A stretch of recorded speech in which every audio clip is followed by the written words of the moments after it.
Hey, what's up, men out there? This is Joshua, and I want to just encourage you.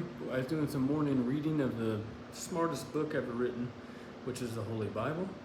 And, and why I opened up to this, I don't know. But these days, it's like when you open up the Bible to a page and you start reading it. This was in 1 Thessalonians chapter 4. And, because I struggle with polarization, not really struggling too much anymore. I used to be crazy about it.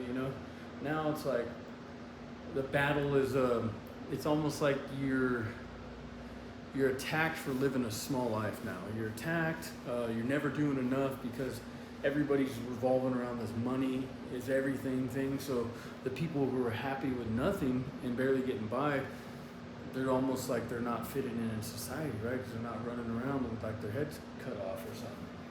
So like I was reading this, and this stuck out to me the most, so I'm going to share it with you, and maybe it'll help you in your life and your walk. So it says, "Now about your love for one another, we do not need to write you, for you yourselves have been taught by God to love each other." And then it says, "And in fact, you do love all of God's family throughout Macedonia, yet we urge you, brothers and sisters, to do more and more," right? And it says, "and to make it your ambition to lead a quiet life." So lead a quiet life. You should mind your own business and work with your own hands, right? Just as we have told you, so that your daily life may win the respect of outsiders, and so that you will not be dependent on anybody. So right there it says dependent, so you don't want to be codependent, So these days it can be tough but if you're doing those, you got to give yourself a little break, because a lot of people have sold out already, and their job is to make sure other people sell out, or they have to do a job for somebody, or else I guess that's their only fulfillment. So they're gonna press you, right? For ID tags and all this other stuff, because we're heading into the mark of the beast and the 666 little hour that's gonna reign, that's gonna be over real fast.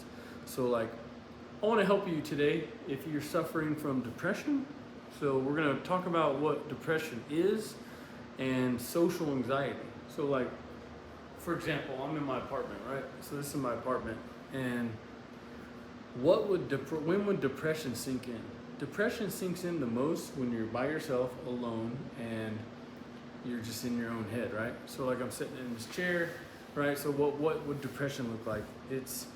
I think social anxiety and depression go hand in hand. Like it's like they work together to try to really get you down, right? Because social anxiety is something that's activated in social environments. And the depression will be activated when you're all alone. So like for example, right? So if you're at work and you have a desk like this, right? So let's say you have a desk or a chair. So what is social anxiety? Social anxiety is where you're at your workplace doing your job, and then I want you to imagine somebody coming up behind you, right? So if you're just doing your job, what would social anxiety be? Right? Anxiety is like worry, fear, doubt, insecurities, all mixed in this big old toxic puddle to try to take you out. So like social anxiety is whenever you're at work and other people come into your bubble, and they share themselves, their words, their ambitions. Sometimes they're against you or they're not. But all anxiety is your interpretation of yourself from what other people are doing or saying, right? So if somebody's talking about, going on a date or having sex, or they're talking about something else, or let's say they're bringing up body parts and they're talking about deathification and stuff, like in reality, no matter what somebody does, social anxiety is what they do affecting you inside your brain and your heart, right? That's what social anxiety is. It's because you take what they say and you let it affect you. It's like a psyops, right? Psyops is some organized setup. It's a form of manipulation, and what it tries to do is it tries to take words and put them in your brain so you can start thinking thoughts, because we're in the time of measuring, right? People are being measured, their temples are being measured, people are being rejected from heaven, and they'll never get to go back. They're receiving the mark of the beast, and after that it's all hells and fiery rainbows. You know what I'm saying? So you have to really be careful, because a lot of these people know that, you know, and I believe that God has given you free will. So where I come from, I believe God's given you free will, and you can always choose to do good. You know, like you can always be noble, you can always have integrity.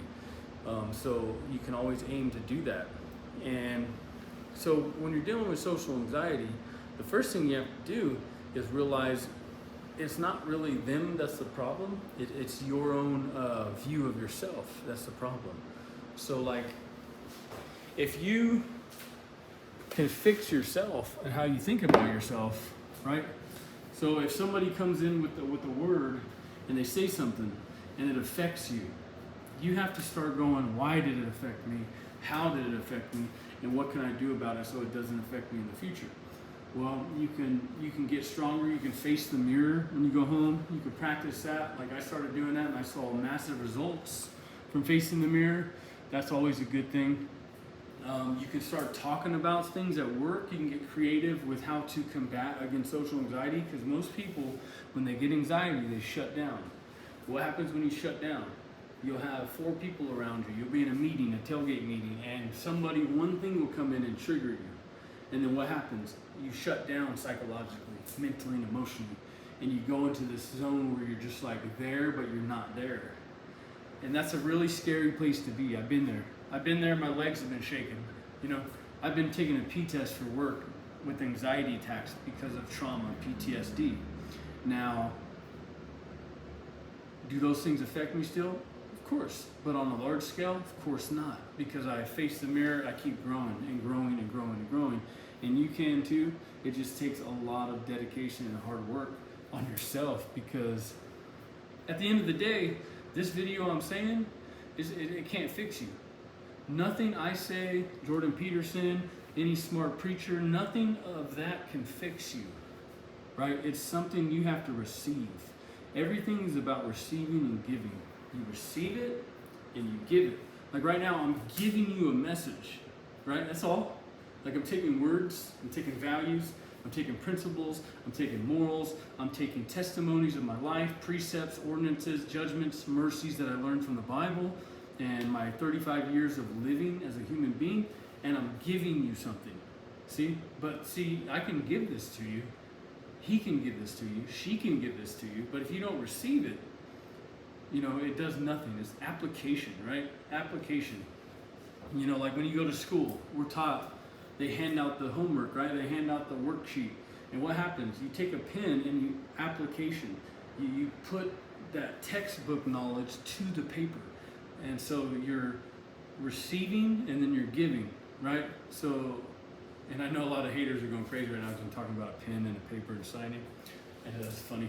So like, that's a good way you can play back too. Like for me, I play back with stuff like that. I think that's great humor, and it really takes the pressure off of things sometimes. So it's all about receiving and giving. So I've learned from pastors all around the world, people trying to teach me on social media, you know, Mark the Messenger, Kay Sampson, Paul Agagwe, Dr.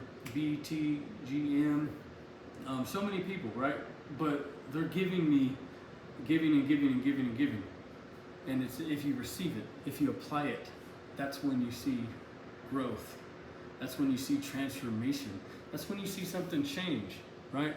And that's what it's all about, is you facing the mirror, like social anxiety too.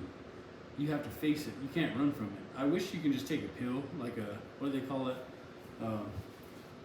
Xanax or something, and you can just be, I mean, you can, that's an easy route where you're just zombie pilot mode. Me, I take the earbuds out. A lot of people are earbud generation. Me, these past 2 years, I faced the noise. I faced the torment. I faced the inner judgment. I faced it all. I took those things out and I literally faced the arena to the best of my ability. And I can tell you I don't regret it, because if I would have had these on, you know, you're almost running from self-growth. You're running from your problems, because I can listen to Eric Thomas or Preacher John all day long. Let's just say most of the time that I'm moving around normal life, I have a earbud in and I'm listening to positive reinforcement, But if you never take those out, how do you ever have time to apply anything and figure out who you are? Because you got to be careful. We can be just hearers only. So are you a hearer only of self-help development or self-help books? Eric Thomas, Les Brown, preachers? Are you idolizing that preacher where you're just listening to them too much and then you're not reflecting anything? Like, God made you wild at heart. You're a man. You're wild at heart. King David was wild at heart. Saul was wild at heart. Jeremiah was wild at heart. Noah was wild at heart. I mean, just look at their steps. He built the ark, and then like the truth of the fall of man is present in every man, right? How you start, how you finish, how you play in the middle. So, Jonathan, all of them did. So what you do, see what I'm saying? And the mediator is Christ, and then God's the head. Or Jesus is the head of the church, and then God is the ultimate power source, right? So you have to face it, though. You have to apply it, and then ask yourself: are you listening only? Or are you just listening to everything? And so when you come to that understanding, you got to make a decision and know and be like, oh, okay, I am doing this. I should probably unplug these. And then if you unplug them, the first thing people do is they get scared, because when you unplug all the noise, it's scary. Do you know why? You have to face everything. You have to face life. You have to look around and realize 90% of people have headphones in and don't even know who they are. 90% of people don't even know the talents or gifts that they hold. They don't even embrace them. They don't even chase them. They don't even want to be an individual. So when you take off the lenses, the blinders, and then you start receiving everything that's good and bad out there, it's difficult. It's so difficult because it's scary, because then you're like, I'm alone, I'm alienated, I'm not like anybody else. But at the same time, it's the best position and place to be. And it can be scary. It was scary for me. None of it was not scary. I mean, it's fearful. It's fearful, dude. It is fearful, right? And then you start attracting things. When you're new and you're flourishing, you're a diamond in the rough, people gravitate to those things that shine, right? Like if you put a diamond in the middle of the mall, right, and people are walking through. The mall is a basic little standard area where there's compartments and stores, and you got the shoe store, the shirt store, the pants store, the little knick-knack store, food court. But if you threw a big old diamond in the middle of the mall, everyone's gonna notice it. When they leave, man, did you see that big old diamond? No one's gonna say, dude, did you see that? Did you see Spencer's, how they did that? No one's gonna remember that stuff, right? Nobody does. But if you threw a big old diamond or a big old ruby in there, people are gonna talk about it. They're gonna go, what's up with that big old shining diamond in there, that shining ruby, right? Because it sticks to you. So you got to imagine yourself like that, right? So once you overcome social anxiety, once you start building rapport for who you are, because you build rapport with people, you also got to build rapport with yourself. You got to live interview, examine yourself, put eyes in your head, and figure out what's going on up there, and take the earbuds out and face the noise. And it's scary because you immediately at that point started the process of immediate separation from most other people on planet Earth, right? And so that one maneuver in life just transitioned you into a unique spot where many people are scared to even take. That's step one. See, that's only step one. You just took step one, and then there's still many more steps to go. And it does get easier and easier and easier. Step one is so freaking hard, right? Step one is tough. So I want to encourage you all, if you're dealing with anxiety, it's not about going to some shrink and then just like making you good. It's not about grabbing a bottle of pills and popping them. If you do, more power to you. God made medicine. Some people need it. I just don't use it. I'm old school, and you have to take step one. And I'm telling you, self-examination is where it's at, because best friends are far and few, almost none anymore nowadays, right? Fellowship is difficult because we're all being tested now. It's not impossible. Fellowship's great. Fellowship is only hard when you don't know who you are as an individual. See, if you suffer from social anxiety like me, fellowship is going to be so hard because you're going to feel rejection even though you're not being rejected. All the trigger words that other people who really were trying to hurt you are going to affect you even with the people who aren't trying to hurt you. See what I'm saying? That's why self-examination is so critical, because you can be wounded to a point where those who were punching you are going to make you think those who are not punching you are punching you. And see, I'm not saying that that's like go in a dark corner and cry. No, you need to accept that and go into those fellowship moments.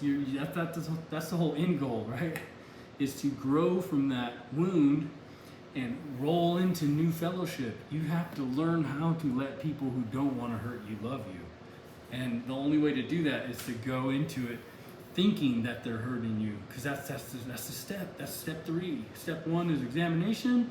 Step 2 is you got to start putting yourself out there again. And step 3 is you're going to have to look at loving people, and they're going to know you're looking at them going, this guy thinks that I'm hurting him even though I'm not. And that's part of the process, right? And then you grow into it and you're like, oh wait, and then you realize you were wounded, you were traumatized, right? From what? Social anxiety, right? You got up in your head, and then you learn how to decipher good and evil, right? Because the Bible says the smart man who fears the Lord will be able to decipher through every riddle, fear, evil, good and bad. And then you'll be able to start making decisions. You'll start be able to use discernment correctly, right? Incorrectly is when you're pummeled by social anxiety like I was, humiliated, the whole world to see like I was, and see what I'm saying? What happens after that? Like, the ones who are humiliated but also end up coming out the strongest can be the ones who have the serious, most inhumane problems. For example, pride and ego. I have ego problems, right? Pride problems. I don't know if you can admit that as a man. I can. So what happens? When you're stuck in social anxiety, when you're stuck in depression, when you're going through that divorce, when you're drinking, when you're sinning, at the same time, you may be gifted down the road, right? Like hugely gifted, hugely talented, hugely given wisdom that you don't even know. So what happens? You're going to try to use that because it's already in you. You just haven't really found out your maturity yet. Maturity is perfection, right? In a sense. No, the form of perfection goes back in the Greek and is maturity. It's when you make less mistakes in your life now instead of more mistakes. So when you have a serious, awesome gift, and we're men, we have pride and ego, right? We're big heads. They call me big head at work and all this other stuff. Yada, yada, yada. So you'll start using your gifts and talents at the point when you're in the middle of social anxiety as if you're out. That's when humiliation comes, right? That's when the back and forth comes. So that's where I was slammed and humiliated because, you're still speaking, you want to help people, you want to fix people, even though you're not even fixed. And then you get better. See what I'm saying? So I hope this message encourages you and to stay positive and to face it. Remember, the battle of life is about facing things, right? Social anxiety, face it, don't run from it. Fears, face it, don't run from it. Fellowship, face it, don't run from it. When you first go into fellowship, if you never fellowship for a year, you're going to feel unwanted. You know why? Because all the times you sat in social anxiety and didn't heal from it, and you just collected it, and then you got in your own head, and then every word becomes a punch. Everything becomes a scheme. Every friend becomes a trap. And I'm not saying you're not trapped. You might be the most hated person on earth. I might be the most hated person on earth. But there are a few out there who don't hate you, right? So you want to get that mindset rolling in. So when you go into fellowship, you're going to feel that, and your energy is going to pulsate. You're going to go, these people don't like us. These people don't like me. Some people might not. But still face it. Still face it. You're a man, so face it like I did. And if I can face it, man, so can you, right?